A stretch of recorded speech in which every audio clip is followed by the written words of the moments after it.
রামপুরহাট কাণ্ডে সরিয়ে দেওয়া হলো মহিলা তদন্তকারী অফিসারকে। আরো একবার আপনাদের জানিয়ে রাখি, রামপুরহাট কাণ্ডে সরিয়ে দেওয়া হলো মহিলা তদন্তকারী অফিসারকে। বিস্তারিত জানতে কথা বলবো আমাদের প্রতিনিধি ভাস্কর মুখোপাধ্যায়ের সঙ্গে। ভাস্কর, তদন্ত নিয়ে পরপর প্রশ্ন উঠেছে এবং তারই মধ্যে তদন্তকারী অফিসারকে সরিয়ে দেওয়া হলো। একদমই, কারণ দেখো প্রথম দিন থেকে এই যে ছাত্রীর মা বাবা অভিযোগ করেছিল যে প্রথমে ধরা হয়েছিল, তারপরেই কয়েকদিন পর তাকে ছেড়ে দেওয়া হয় জেরা করে, এবং তারপর যদি সেই টাইমে যদি তাকে জেরা করে বার করতে পারতো তাহলে হয়তো মৃতদেহটা আরো অনেক আগে পাওয়া যেত। কিন্তু তারপর তাকে আবার ধরা হয়, তাকে জেরা করা হয়, তারপরে মৃতদেহ উদ্ধার হয়েছে। এটা নিয়ে যেমন একটা বিতর্ক তৈরি হয়েছে, পরবর্তী ক্ষেত্রে এই যে কঠোর শাস্তির দাবি তুলেছিল সেটা নিয়ে একটা চাপের মধ্যে ছিল প্রশাসন, এবং আজকে তদন্তকারী অফিসার যিনি ছিলেন জুলি সাহা, তাকে সরিয়ে দেওয়া হয় এবং এই তদন্তের পুরো দায়িত্ব দেওয়া হচ্ছে রামপুরহাটের এসডিপিও গোবিন্দ সিকদারকে। এবং এই কেসের গুরুত্ব বুঝে আর কি জেলা পুলিশ সুপার আমনদীপ তিনি নিচে প্রেস কনফারেন্স করেন এবং সেখানে তিনি জানান এবং সেখানে তিনি আশ্বাস দেন যে ঘটনা ঘটেছে খুব দুঃখজনক। আমরা 1 মাসের মধ্যে যাতে ইনি অভিযুক্ত শিক্ষক যাতে সাজা পায়, কঠিন সাজা, সেই সাজারও ব্যবস্থা তিনি করবেন বলে প্রতিশ্রুতি দিয়েছেন।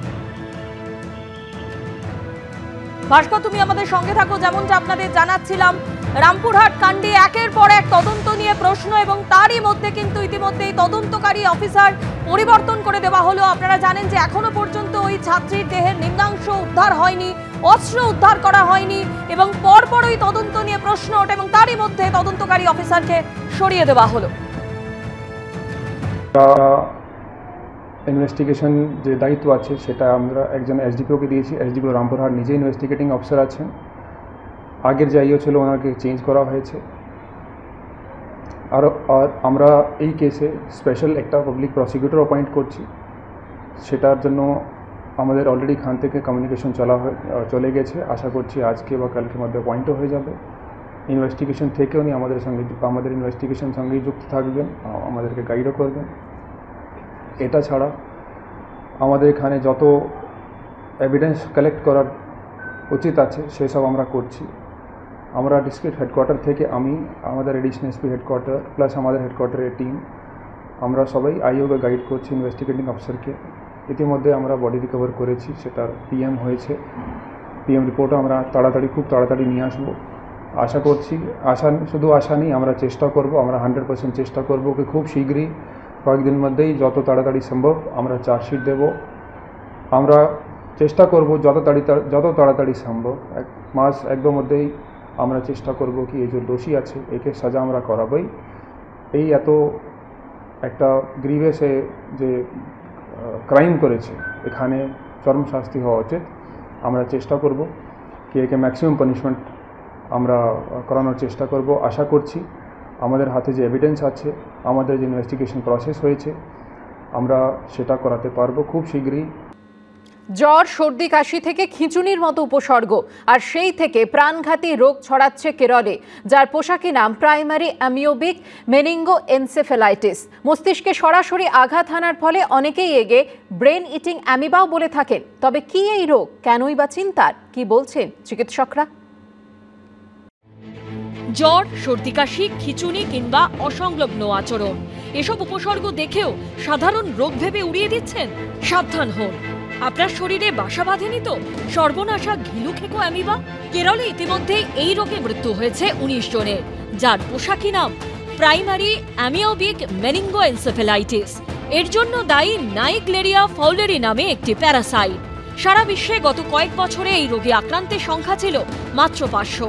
তবে উদ্বেগের বিষয় হলো গত 1.5 বছরে শুধু কেরলেই আক্রান্তের সংখ্যা হয়েছে 120 জন, যার মধ্যে চলতি বছরে আক্রান্তের সংখ্যা 69, যার মধ্যে মারা গেছেন 19 জন। মৃতদের মধ্যে যেমন 3 মাস বয়সী শিশু আছে, তেমনি রয়েছেন 52 বছরের ব্যক্তিও। 1 সেপ্টেম্বর কেরলের কোজিকোর গভর্নমেন্ট মেডিকেল কলেজে মৃত্যু হয় এক শিশু, এক মহিলার। অর্থাৎ সব বয়সের মানুষই এই রোগে সংক্রমিত হতে পারেন।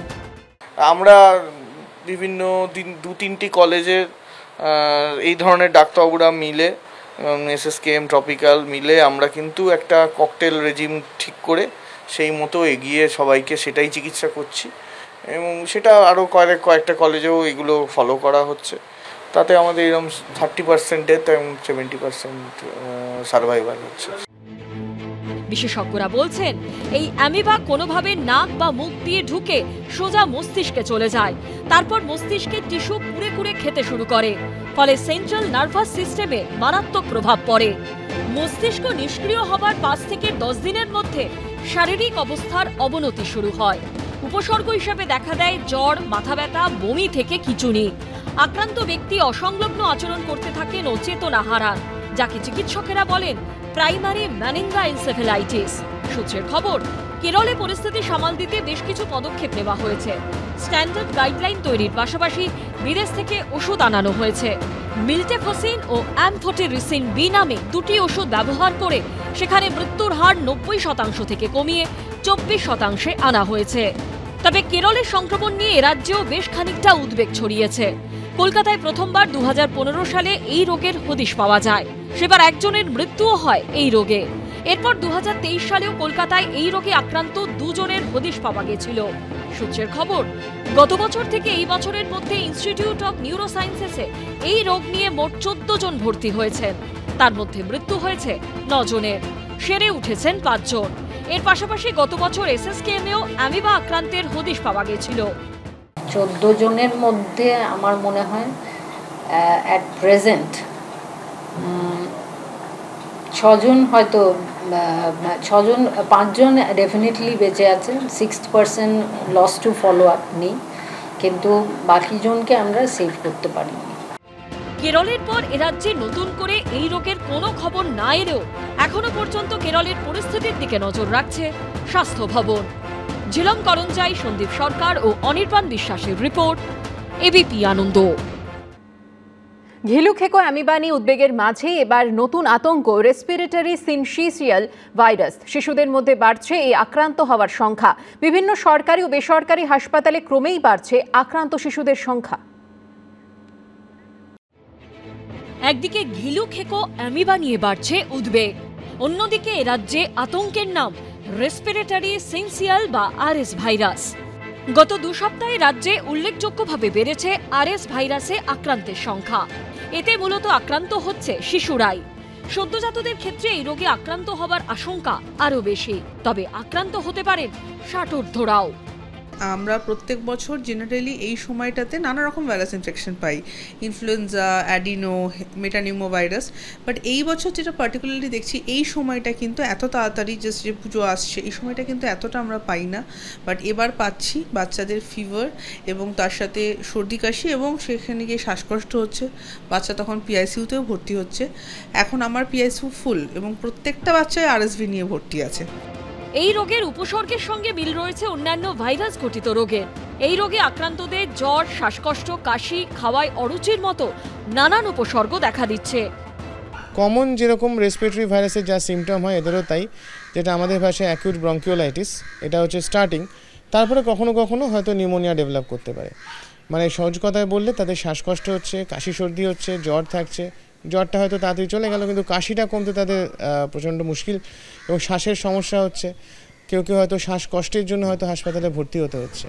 সরকারি হাসপাতাল তো বটেই, শহরের একাধিক বেসরকারি হাসপাতালে পরীক্ষার পর শিশুদের মধ্যে ধরা পড়ছে এই রোগ। যেমন পাকসার্কাসের ইনস্টিটিউট অফ চাইল্ড হেলথের পরীক্ষায় গত 1 মাসে আরএস ভাইরাসে আক্রান্ত 41 জন শিশুর হদিশ মিলেছে। বছর যেটা হয়েছে যে এটা একটু আগে এসছে, আমরা ইউজুয়ালি পোস্ট অটাম প্রি উইন্টারই এই আরএসভিটা পাই।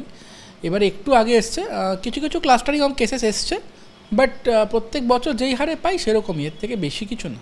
যাদের বয়স 1 বছরের তলায় তারাই বেশি সিরিয়াস হয়, তাদেরই সমস্যা বেশি হয় অ্যাকচুয়ালি।